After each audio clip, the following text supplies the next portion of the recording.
bleeding saints and forest witches, the past unburied, the books unsealed, the old celebration returning.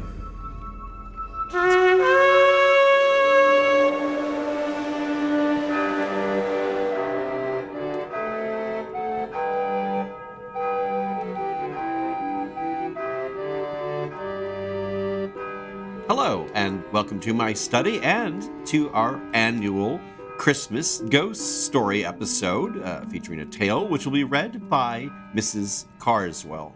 Hello.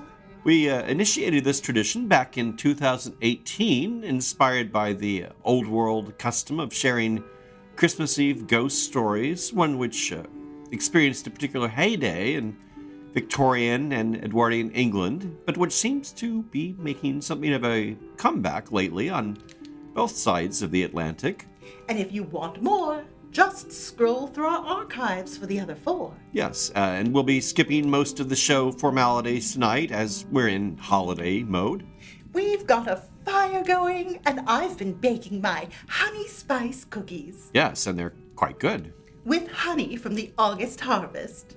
But what I meant to say was we're dispensing with the Patreon plugs and the roll call at the end, and we'll be keeping these preliminaries short. Sometimes I know that chit-chat can kind of degrade into quibbling, and this being a time of peace and goodwill and a sizable Christmas bonus for Mrs. Carswell, I thought we'd just smoothly glide into the storytelling mode.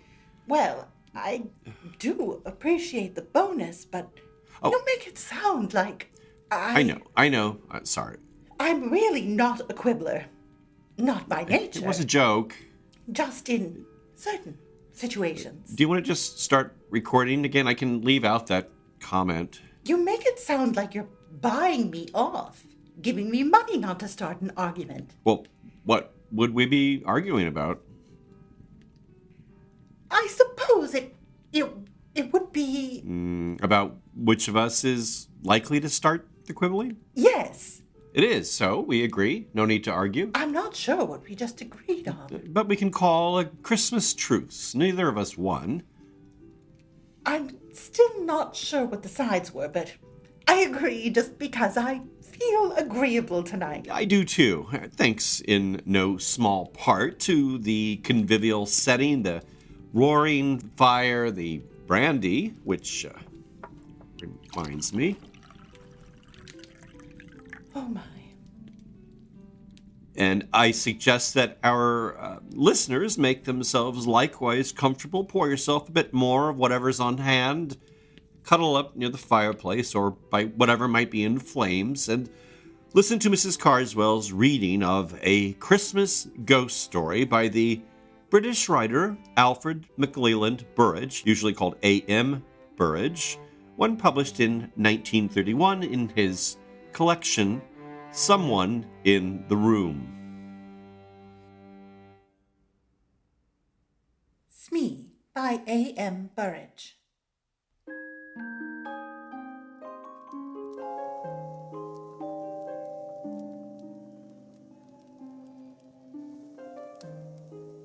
No, said Jackson, with a depreciatory smile. I'm sorry, I don't want to upset your game. I shan't be focusing on that because you'll have plenty without me, but I'm not playing any games of hide and seek. It was Christmas Eve, and we were a party of 14 with just the proper leavening of youth.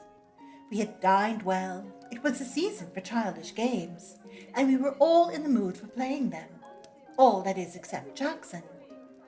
When somebody suggested hide and seek, there was a rapturous and almost unanimous approval.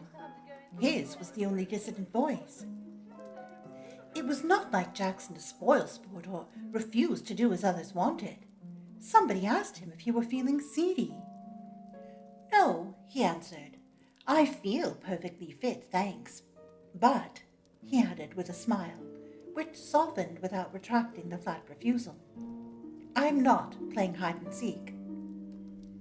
Why not? Someone asked. He hesitated for a moment before replying. I sometimes go and stay at a house where a girl was killed.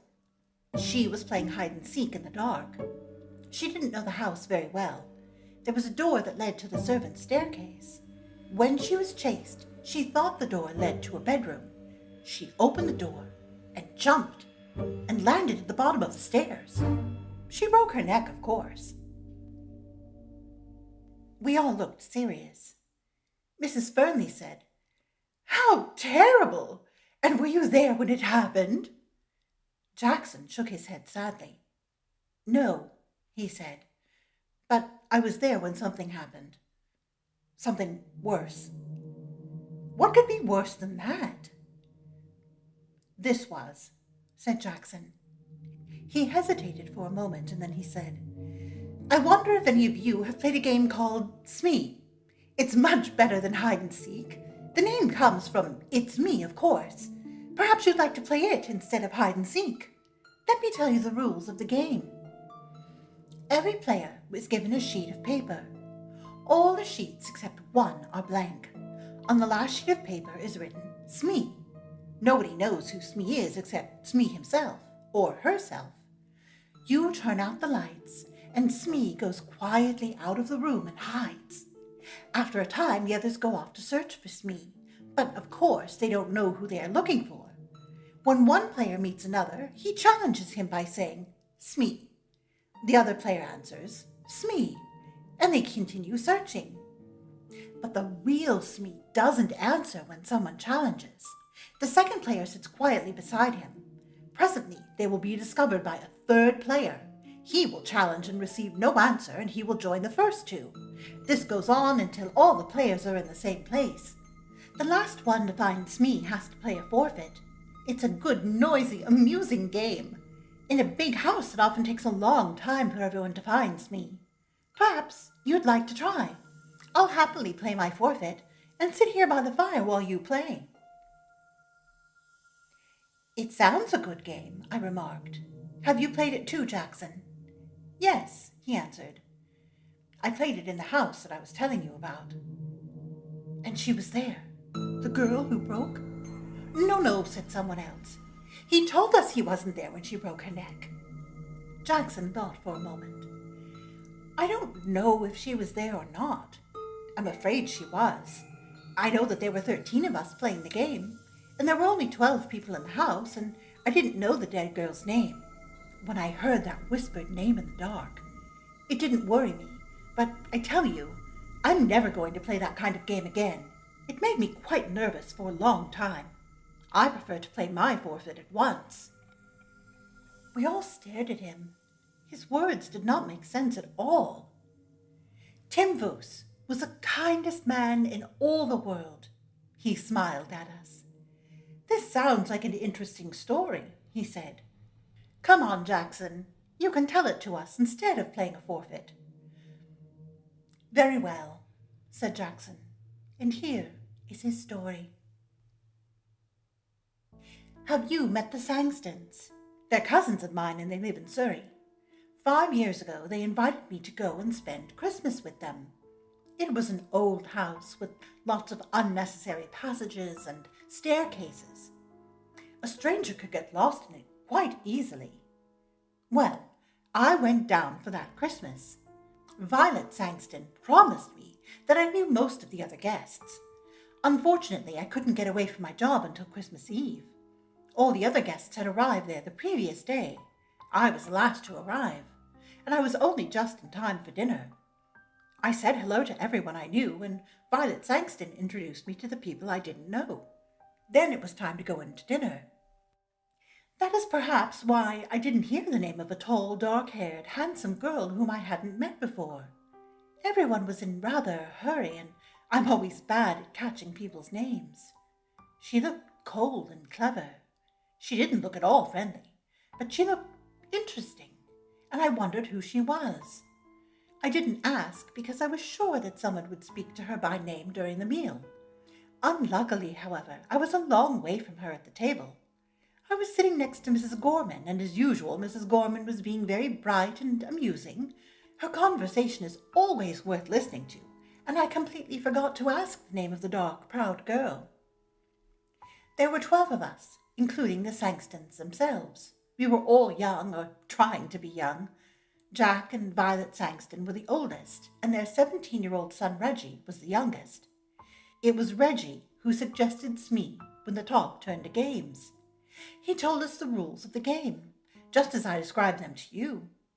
Jack Sangston warned us all. "If you are going to play games in the dark," he said, "please be careful of the back stairs on the first floor. A door leads to them, and I've often thought about taking the door off.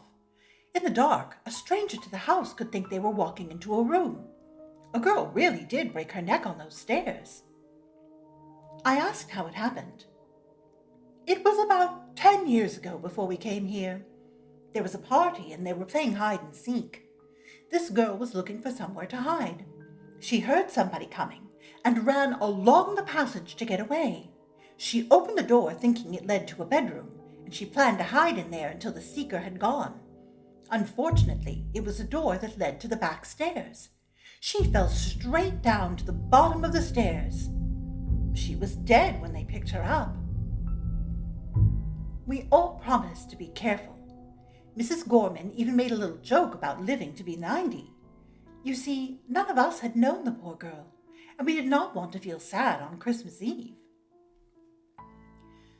Well, we all started the game immediately after dinner. Young Reggie Sangston went round making sure all the lights were off except the ones in the servants' rooms and in the sitting room where we were. We then prepared 12 sheets of paper. 11 of them were blank, and one of them had Smee written on it. Reggie mixed them all up, and then we took one. The person who got the paper with Smee on it had to hide. I looked at mine and saw that it was blank. A moment later, all the electric lights went out. In the darkness, I heard someone moving very quietly to the door. After a minute, somebody blew a whistle, and we all rushed to the door. I had no idea who was Smee. For 5 or 10 minutes, we were all rushing up and down passages and in and out of rooms, challenging each other and answering, "Smee, Smee." After a while, the noise died down, and I guessed someone had found Smee. After a time, I found a group of people all sitting on some narrow stairs. I challenged and received no answer, so Smee was there. I hurriedly joined the group. Presently, 2 more players arrived. Each one was hurrying to avoid being the last. Jack Sangston was last and was given a forfeit. "I think we're all here now, aren't we?" he remarked. He lit a match, looked up the staircase, and began to count. 9, 10, 11, 12, 13, he said, and then laughed. "That's silly. There's one too many." The match went out, and he lit another and began to count. He got as far as 12. Then he looked puzzled. "There are 13 people here," he said. "I haven't counted myself yet." "Oh, nonsense," I laughed. "You probably began with yourself, and now you want to count yourself twice." His son took out his electric torch. It gave a better light than the matches, and we all began to count. "Of course there were 12 of us," Jack laughed. "Well," he said, "I was sure I counted 13 twice." From halfway up the stairs, Violet Sangston spoke nervously. "I thought there was somebody sitting 2 steps above me. Have you moved, Captain Ransom?" The captain said that he hadn't. "But I thought there was someone sitting between Mrs. Sangston and me." Just for a moment there was an uncomfortable something in the air. A cold finger seemed to touch us all. For that moment, we all felt that something odd and unpleasant had just happened, and was likely to happen again. Then we laughed at ourselves and at each other, and we felt normal again. There were only 12 of us, and that was that. Still laughing, we marched back to the sitting room to begin again. This time I was Smee. Violet Sangston found me while I was searching for a hiding place. That game didn't last long. Soon there were 12 people and the game was over. Violet felt cold and wanted her jacket. Her husband went up to their bedroom to fetch it. As soon as he'd gone, Reggie touched me on the arm. He was looking pale and sick. "Quick," he whispered. "I've got to talk to you. Something horrible has happened." We went into the breakfast room. "What's the matter?" I asked. I don't know. You were Smee last time, weren't you?" Well, of course I didn't know who Smee was. While Mother and the others ran to the west side of the house and found you, I went east. There's a deep clothes cupboard in my bedroom. It looked like a good hiding place. I thought that perhaps Smee might be there. I opened the door in the dark and touched somebody's hand. "Smee," I whispered. There was no answer. I thought I'd found Smee. Well, I don't understand it, but suddenly I had a strange, cold feeling. I can't describe it, but I felt that something was wrong, so I turned on my electric torch, and there was nobody there. Now I'm sure I touched a hand, and nobody would get out of the cupboard because I was standing in the doorway. What do you think?" "You imagined you touched a hand," I said. He gave a short laugh. "I knew you would say that," he said. "Of course, I imagined it. That's the only explanation, isn't it?" I agreed with him. I could see that he still felt shaken. Together we returned to the sitting room for another game of Smee. The others were all ready and waiting to start again. Perhaps it was my imagination, although I'm almost sure it was not, but I had a feeling that nobody was really enjoying the game anymore, but everyone was too polite to mention it. At the same time, I had the feeling that something was wrong. All the fun had gone out of the game, and something deep inside me was trying to warn me. "Take care," it whispered. "Take care." There was something unnatural, unhealthy influence at work in the house. Why did I have this feeling? Because Jack Sangston had counted 13 people instead of 12? Because his son imagined he had touched someone's hand in an empty cupboard? I tried to laugh at myself, but I did not succeed. Well, we started again, and while we were all chasing the unknown Smee, we were all as noisy as ever, but it seemed to me that most of us were just acting. We were no longer enjoying the game. At first, I stayed with the others, but for several minutes no Smee was found. I left the main room and started searching for the first floor at the west side of the house, and there, while I was feeling my way along, I bumped into a pair of human knees. I put out my hand and touched a soft, heavy curtain. Then I knew where I was. There were tall, deep windows with window seats at the end of the passage. The curtains reached to the ground. Somebody was sitting in a corner of one of the window seats behind a curtain. Aha, I thought. I've caught Smee. So I pulled the curtain to one side and touched a woman's arm. It was a dark, moonless night. I couldn't see the woman sitting in the corner of the window seat. "Smee?" I whispered. There was no answer. When Smee is challenged, he or she does not answer. So I sat down beside her to wait for the others. And then I whispered, "What's your name?" And out of the darkness beside me, the whisper came, "Brenda Ford." I did not know the name, but I guessed at once who she was. I knew every girl in the house by name except one, and that was a tall, pale, dark girl. So here she was, sitting beside me on the window seat, shut in between a heavy curtain and a window. I was beginning to enjoy the game. I wondered if she was enjoying it too. I whispered one or two rather ordinary questions to her, and received no answer. Smee is a game of silence. It is a rule of the game that Smee and the person or persons who have found Smee have to keep quiet. This, of course, makes it harder for the others to find them. But there was nobody else about. I wondered, therefore, why she was insisting on silence. I spoke again and got no answer. I began to feel a little annoyed. Perhaps she's one of those cold, clever girls who have a poor opinion of all men, I thought. She doesn't like me, and she is using the rules of the game as an excuse for not speaking. Well, if she doesn't like sitting here with me, I certainly don't want to sit with her. I turned away from her. I hope someone finds us soon, I thought. As I sat there, I realized that I disliked sitting beside this girl very much indeed. That was strange. The girl I had seen at dinner had seemed likable in a cold kind of way. I noticed her and wanted to know more about her, but now I felt really uncomfortable beside her.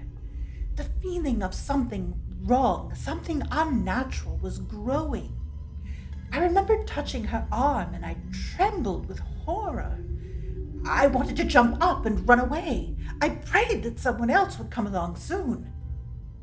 Just then, I heard light footsteps in the passage. Someone on the other side of the curtain brushed against my knees. The curtain moved to one side, and a woman's hand touched my shoulder. "Smee," whispered a voice that I recognized at once. It was Mrs. Gorman. Of course she received no answer. She came and sat down beside me, and at once I felt much better. "It's Tony Jackson, isn't it?" she whispered. "Yes," I whispered back. "You're not Smee, are you?" "No, she's on my other side." She reached out across me, and I heard her fingernails scratch a woman's silk dress. "Hello, Smee. How are you? Who are you? Oh, is it against the rules to talk? Never mind. Tony will break the rules. Do you know Tony? This game is beginning to annoy me a little. I hope they aren't going to play it all evening. I'd like to play a nice quiet game, all together beside a warm fire." "Me too," I agreed. "Can't you suggest something to them? There's something rather unhealthy about this particular game. I'm sure I'm being very silly, but I can't get rid of the idea that we've got an extra player. Somebody who ought not to be here at all." That was exactly how I felt, but I didn't say so. However, I felt much better. Mrs. Gorman's arrival had chased away my fears. We sat talking. "I wonder when the others will find us," said Mrs. Gorman. After a time, we heard the sound of feet and young Reggie's voice shouting, "Hello! Hello, is anybody there?" "Yes," I answered. "Is Mrs. Gorman with you?" "Yes." "What happened to you? You've both got forfeits. We've all been waiting for you for hours." "But you haven't found Smee yet," I complained. "You haven't, you mean. I was Smee this time." "But Smee is here with us," I cried. "Yes," agreed Mrs. Gorman. The curtain was pulled back, and we sat looking into the eye of Reggie's electric torch. I looked at Mrs. Gorman, and then on my other side, between me and the wall, was an empty place on the window seat. I stood up at once. Then I sat down again. I was feeling very sick, and the world seemed to be going round and round. "There was somebody there," I insisted, "because I touched her." "So did I," said Mrs. Gorman in a trembling voice. "And I don't think anyone would leave this window seat without us knowing." Reggie gave a shaky little laugh. I remembered his unpleasant experience earlier that evening. "Someone's been playing jokes," he said. "Are you coming down?" We were not very popular when we came down to the sitting room. "I found the two of them sitting behind a curtain on a window seat," said Reggie. I went up to the tall, dark girl. "So you pretended to be Smee and then went away?" I accused her. She shook her head. Afterwards, we all played cards in the sitting room, and I was very glad. Sometime later, Jack Sangston wanted to talk to me. I could see that he was rather cross with me, and soon he told me the reason. "Tony," he said, "I suppose you are in love with Mrs. Gorman. That's your business, but please don't make love to her in my house during a game. You kept everyone waiting, and it was very rude of you, and I'm ashamed of you." "But we were not alone," I protested. "There was somebody else there, somebody who was pretending to be Smee.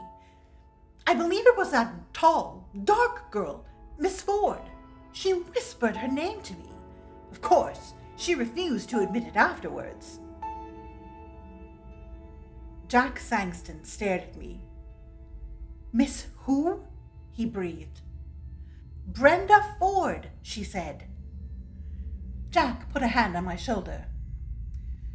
"Look here, Tony," he said. "I don't mind a joke, but enough is enough. We don't want to worry the ladies. Brenda Ford is the name of the girl who broke her neck on the stairs, playing hide and seek here 10 years ago.